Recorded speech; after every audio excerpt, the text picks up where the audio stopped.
সময় বড় সংকুল, সময় বড় বন্ধুর দুর্গম। কিন্তু সময় যতই দুর্গম হোক, বন্ধুর হোক না কেন, বা স্থাপত সংকুল হোক না কেন, ইতিহাসের প্রতি টান, ইতিহাসের প্রতি সমাদর, ভালোবাসা, স্নিগ্ধতা, স্নেহ, লালন পালন থাকবেই, এটি বাস্তব। উঁচু উঁচু ঢিপি হয়তো দেখা যাচ্ছে কিছু দূরে, ঘন জঙ্গল, কিছুটা মেঘ কার্যত জমাট বেঁধে আছে। ভাদ্র মাসের আকাশ, কিছু কাশফুল প্রচুর হয়েছে। প্রশ্ন থাকতে পারে, কোথায় কাশফুল, জঙ্গল কোথায় বলছি আমরা?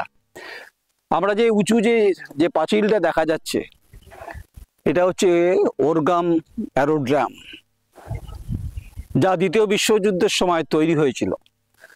তখন দ্বিতীয় বিশ্বযুদ্ধের সাজ রব, সেই সময় এই অ্যারোড্রাম কতটা গুরুত্বপূর্ণ ছিল দক্ষিণ পূর্ব এশিয়ার ক্ষেত্রে, সেটা কিন্তু গুগলে একটা সার্চ করলে পাওয়া যাবে। বিমান নামতো, বোমারও বিমান নামতো এখানে। বার্মা, চীন, অন্যান্য দেশগুলোকে প্রতিহত করার জন্য এই অ্যারোড্রাম অত্যন্ত গুরুত্বপূর্ণ ছিল। সেটা তাই এনসাইক্লোপিডিয়াতে সেটা আছে, কিন্তু এনসাইক্লোপিডিয়াতে যেটা নেই সেটা বন্ধুর সংকুল, স্থাপত সংকুল, বন্ধুত্ব, ইতিহাস, এগুলো কম লেখা আছে। গন্ধমাখা স্মৃতি বলুন আর ইতিহাসের প্রতি দায়বদ্ধতা বলুন, এগুলো তো বইয়ের ভাষায় বা গুগলের দুনিয়াতে নেই। তাই বর্ধমান শহর থেকে 28 কিলোমিটার দূরে এরকম একটা পরিত্যক্ত অ্যারোড্রাম পড়ে আছে, যেটা সংবাদের শিরোনামে হওয়া উচিত বলে আমি মনে করি।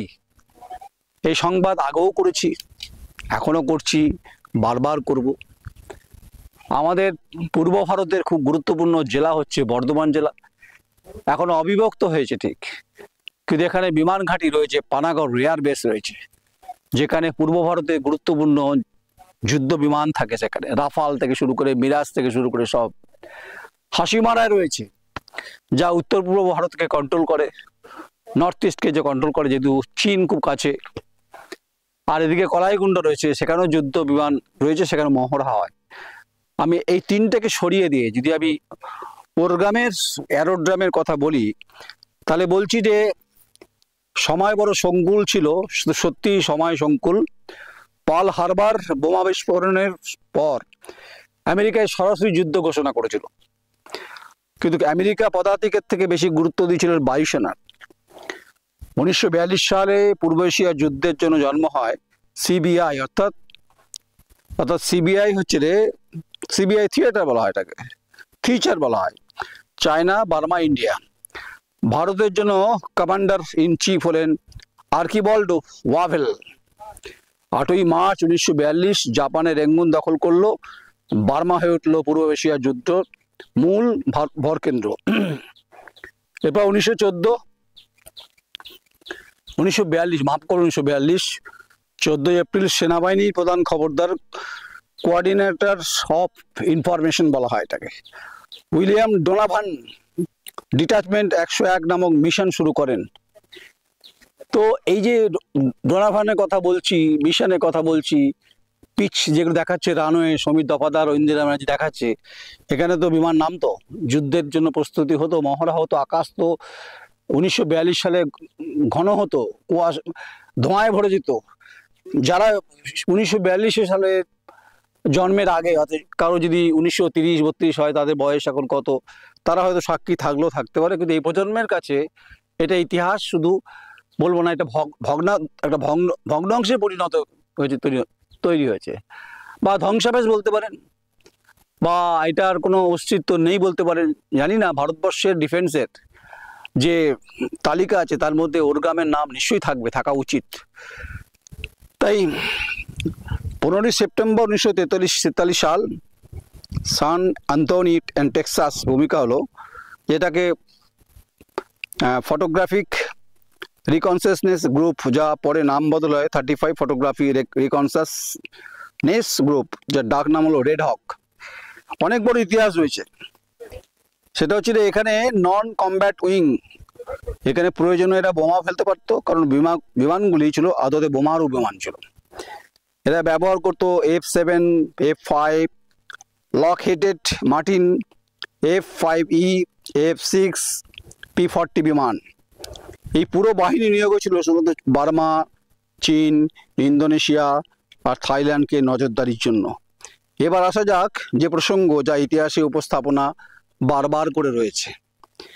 এই বাহিনীর প্রথম এবং শেষ গন্তব্য যেটা হয়েছিল সেটা হচ্ছে যা ইতিহাসে লেখা আছে ইন্দো।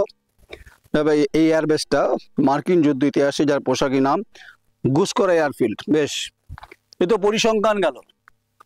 পরিসংখ্যানের বাইরে এখন এটা পিকনিক স্পট হয়েছে। একদিকে ভাতার বিধানসভা, একদিকে আউসগ্রাম, তার মাঝখানে ঘন জঙ্গল রয়েছে। তাই ইতিহাসকে সমাদৃত করার জন্য বেশ কিছু ফসলের দরকার হয়, তথ্যের ফসল। তাই তথ্যের ফসলের পরিপ্রেক্ষিতে কথাগুলো বলছিলাম। এখানে প্রতিদিন সূর্য উদয় হয়, প্রতিদিন সূর্য অস্তমিত হয়। কারণ হচ্ছে এখন শুধু দিনের বেলা শুনশান পরিস্থিতি, পিকনিক স্পট, আর সন্ধ্যে হলে শিয়ালের ডাক আর চন্দ্রবড়া সাপের ফোঁস ফাঁস আওয়াজ।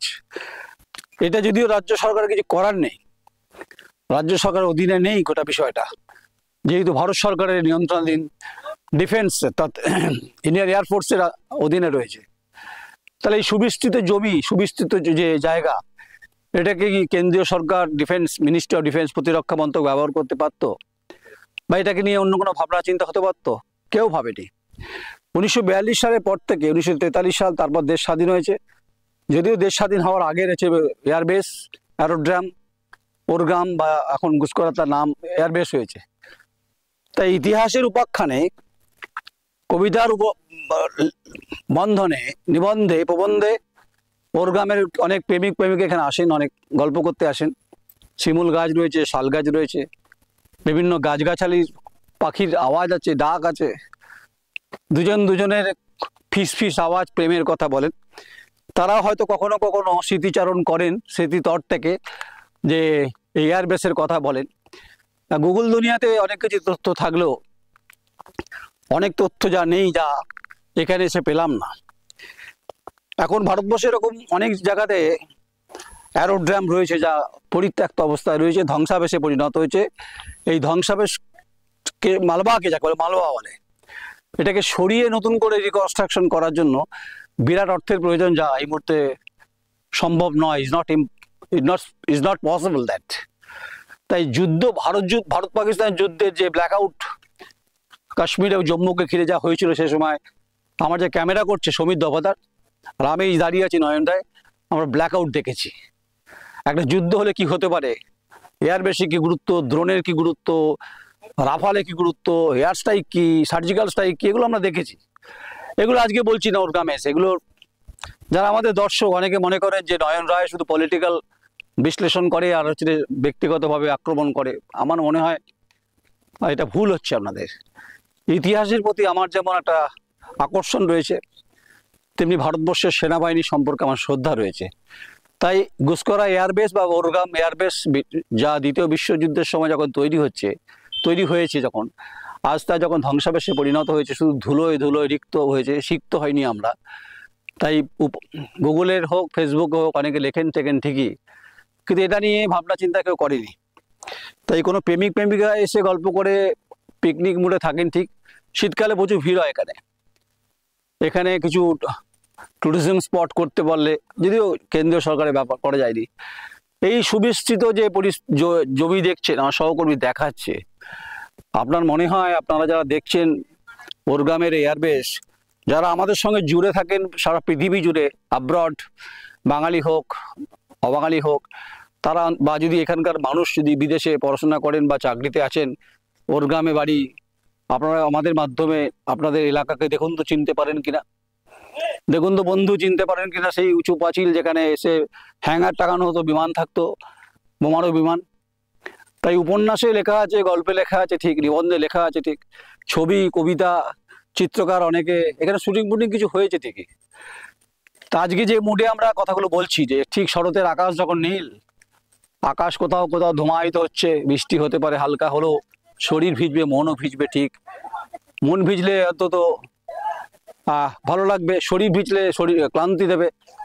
যা চিত্র সাংবাদিক ঐন্দ্রিলা ব্যানার্জি, সবিত দফাদার, তাদেরকেও উই আর কমিটেড, আমরা কমিটেড এই সমস্ত সংবাদ দেখাবো। তাই এয়ারবেসে এসে দাঁড়িয়ে কিছু স্মৃতি রোমন্থন, কিছু ইতিহাস, কিছু দ্বিতীয় বিশ্বযুদ্ধের কথা, কিছু আগেই বলছিলাম, যার সাক্ষী তো নই আমরা। আমরা এই ধ্বংসাবেশের সাক্ষী থেকে গেলাম, যে আজ থেকে 1 বছর আগেও যা দেখেছি, হয়তো আগামী দশকও কয়েক দশক বড় একই দেখবো হয়তো। তো সরকার আসবে আর সরকার যাবে, কিন্তু প্রতিরক্ষার খাতে বরাদ্দ অর্থের পরিমাণ যখন ভারতবর্ষে বাড়ছে, কারণ যখন হচ্ছে যে চীনের সঙ্গে ভারতের সম্পর্ক, যখন রাশিয়ার সঙ্গে সম্পর্ক ভালো, একদিকে যখন রাশিয়ার সঙ্গে হচ্ছে ডোনাল্ড ট্রাম্পের সম্পর্কের কথা হচ্ছে, আর ঠিক এই জায়গায় দাঁড়িয়ে আমাদের ভারতের সম্পত্তি এবং সম্পদ যা বিশ্বযুদ্ধের সময় ব্রিটিশ ব্যবহার হয়েছিল সেটা পরিত্যক্ত অবস্থায় রয়েছে, এটা ব্যাপারে কেন্দ্র আদৌ সহানুভূতি বা মনোভাব দেখাবেন কিনা সেটা তাদের ব্যাপার। আর যদি রাজ্য সরকারকে জমিটা ছেড়ে দেন, তাহলে অন্তত এখানে বড় কিছু হতে পারত। যদিও এয়ারবেসে শিল্প করা যায় না, কারণ এখানে শিল্প করার মতো অনুমতি নেই, এবং হচ্ছে গাছগাছালি রয়েছে, ফরেস্ট রয়েছে, ডিপ ফরেস্ট, ডেন ফরেস্ট যাকে বলেন, জঙ্গলমহলে একটা ফ্লেভার পাবেন, গন্ধ পাবেন, মৌমাছি পাবেন, বোলতার কামড়ও পাবেন আপনারা। আর দ্বিতীয় বিশ্বযুদ্ধে কিছু টুকরো টুকরো স্মৃতি, যেগুলো যে ছবি দেখাচ্ছে যে এটা, এগুলো কিন্তু রানওয়ে। মানে ভাবুন, যদি আমি 1942 সালে দাঁড়িয়ে যে জন্ম হতো আমার, তার আগে যদি হতো, তাহলে আমিও দেখতাম যে বিমান নামছে এখান থেকে কম্বোডিয়া, এখান থেকে হচ্ছে আপনার বার্মা, এখান থেকে হচ্ছে চীন, এখান থেকে ইন্দোনেশিয়াকে কন্ট্রোল করা হতো। আমি তো 1942 আগে জন্মগ্রহণ হয়নি তো আমার, বইয়ের পাতায় পড়েছি। আর একদম হচ্ছে অটল কিছু সব মানে বিষয়ের উপরে আমি অবিচল থাকছি, সাক্ষী থাকছি, যে কিছু ইট, কাঠ, পাথর আর জঙ্গলে, কিন্তু এটা সুপরিচিত ওরগাম এয়ারবেস, যা স্মৃতির অতলে ক্রমাগত হারিয়ে যাচ্ছে। আর আমার চিত্র সাংবাদিকের ক্লান্তি আসছে, হাওয়া মৃদু মৃদু দিচ্ছে, সমীরকেও দিচ্ছে। আসলে সাংবাদিকদের একটা জীবনবোধ থাকে, তাদেরও জীবনে ক্লান্তি আসে, দুপুরে একটু ভাত পড়লে একটু ঘুম ঘুম আসে। আপনারা এইসব শব্দগুলো একটু আমাদেরকে হজম করবেন। আমরা জল জঙ্গলের অধিকারের প্রশ্নে কথা বলি, কিন্তু পাশাপাশি এটাও বলি যে এটার ব্যাপারে কেন্দ্র রাজ্য কি ভাবছে ওরগাম এয়ারবেস নিয়ে। আকাশ তো বেশ নীল হয়েছে। আমার চিত্র সাংবাদিক কালকে বলছিল যে রেড মুন ছিল, তো রেড মুন পেরিয়ে গেছে, 122 বছর পর হবে, তখন তো আমরা তো থাকবো না।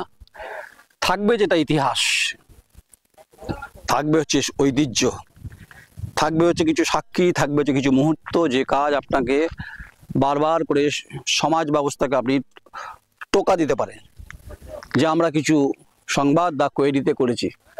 দেখুন, অনেকে ঘরে বসে সাংবাদিকতা করে, অনেকে ঘরে বসে নিউজ রুম করে, আমিও করি, কিন্তু গোটা দেশ সম্পর্কে জানতে গেলে মাটিকে জানতে হবে, ইতিহাসকে জানতে হবে, বৈচিত্র্যকে জানতে হবে, ধর্মনিরপেক্ষকে জানতে হবে, রাষ্ট্রীয় কাঠামোকে জানতে হবে, অনুভূতিকে জানতে হবে, উপন্যাসকে লিখতে হয়, উপন্যাস কবিতা লিখতে হয়। যদিও আমি কবিতা লিখবি কিনা আঁকি বুকি দিয়ে কিছু শব্দের মিল নেই, ওটা গদ্য কবিতা বলা হয় এটাকে। ভালো থাকবেন আপনারা, পৃথিবীর যেখানে যা আছেন, যারা বাঙালি অবাঙালি। দেখুন, আপনার পরিচিত ওরগ্রামে আমরা দাঁড়িয়ে আছি, আমি নয়ন রায়। সারা বাংলায় নিশ্চয়ই দেখেন আমাদেরকে, অনেকে পছন্দ করেন না। আজকে মনে হয় ওরগ্রামে এয়ারবেসের কথাটা, কিছুটা কথা তো আপনাদেরকে শেয়ার করতে পারলাম, এটাই আমার কাছে পরম সৌভাগ্যে। তাই ক্লান্তি আসছে ঐন্দ্রিলা ব্যানার্জির আর সমীর দফাদার, আমার ক্লান্তি এলো, আমার কিছু করার নেই, আমার দায়বদ্ধতা রয়েছে। তাই সবাই একদম মুডে রয়েছি, পুজো মুডে রয়েছে আমরা। উমা আসছে, বৃষ্টি হবে কিনা বলতে পারছি না, কিন্তু এয়ারবেসে বৃষ্টি হয় প্রতিদিন, আকাশ খোলা থাকে। আকাশে তো ঢাকনা নেই এখানে, এখানে সন্ধ্যার পরে শিয়াল আর সাপের উৎপাত শুরু হয়ে যায়, বেজি আছে, জানি না চিতা বাঘ আছে কি বলতে পারবো না, ভামবিড়াল আছে। এই হচ্ছে মোটামুটি আমার বলা উপন্যাস। কিভাবে নেবেন আপনাদের ব্যাপার, মতামত দেবেন ভালো লাগলে, আর ভালো না লাগলে ছুঁড়ে ফেলে দেবেন, কি করব, আমি জোর করে বলতে পারি না। দেখুন এটা। নমস্কার, আমি নয়ন রায়।